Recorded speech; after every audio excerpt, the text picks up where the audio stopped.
Je me présente, je suis Laetitia, ça c'est Zadig. Et moi, c'est Charles-Antoine. Et ça, c'est la famille au grand complet. Si on compte le bébé que j'ai dans le ventre.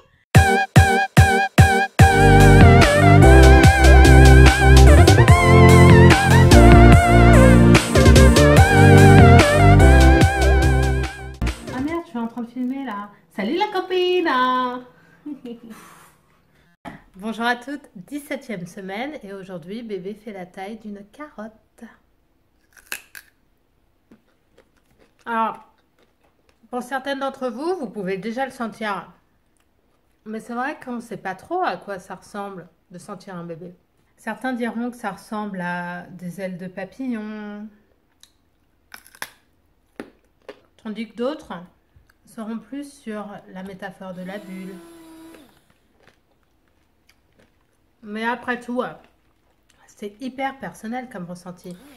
Alors je suis désolée pour toutes celles qui adorent ce romantisme de la grossesse, mais je m'apprête à vraiment tout casser.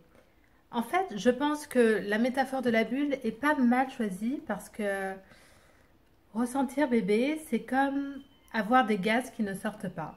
Ouais, je sais, pas du tout romantique, pas du tout papillon, blabla, tout ça, mais c'est vrai en fait.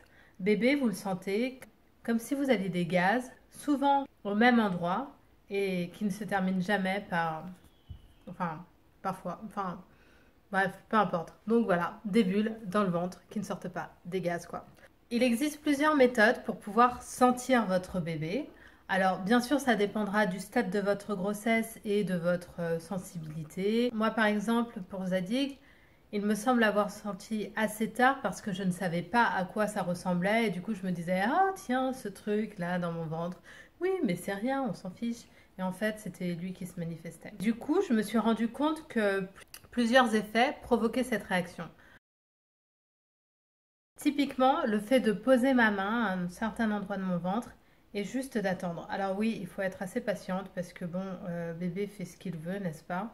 Mais en général, on reçoit des petits coups parce que bébé va chercher la chaleur. D'ailleurs, à toutes celles qui caressent leur ventre en permanence, il paraît que c'est pas très bon parce que ça excite bébé et ça provoque des contractions. Moi, je sais pas, je ne le fais pas, donc dites-moi si c'est vrai ou pas. Ensuite, deuxième méthode, la méthode « Ouais mec, t'es carrément en boîte de nuit ». Oui, on voit souvent dans les films qu'on pose des écouteurs et on pense que c'est juste pour l'éveil de bébé, mais pas seulement en fait. Ça le fait se manifester et donc parfois il peut vous donner un petit coup et peut-être même vous demander de baisser le son. Enfin cela dit, c'est pas mal de lui faire écouter de la musique alors qu'il est encore dans le ventre parce que vous ne savez pas, vous avez peut-être un petit Mozart dans votre ventre, n'est-ce pas? Enfin, troisième méthode, la méthode de la douche froide. Et là, vous vous dites quoi? Il faut que je prenne une douche froide? Non, mais elle est folle celle-là. Mais en fait, non, pas du tout.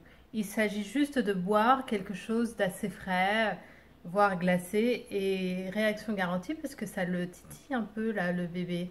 Ça, ce sont mes méthodes. Dites-moi si vous en avez d'autres. N'hésitez pas à me laisser des commentaires. Est-ce que ça a marché ou pas? Redoublez de patience. Et enfin, si bébé ne se manifeste pas, bah laissez-lui le temps quoi. Et puis de toute façon, il est dans le ventre, donc il fait un peu tout ce qu'il veut quoi. Hein? Bon allez, moi je vous laisse et je vous dis à la semaine prochaine pour une autre semaine de grossesse. Et pleine de magie, et de romantisme et de bulles et voilà quoi. Ciao!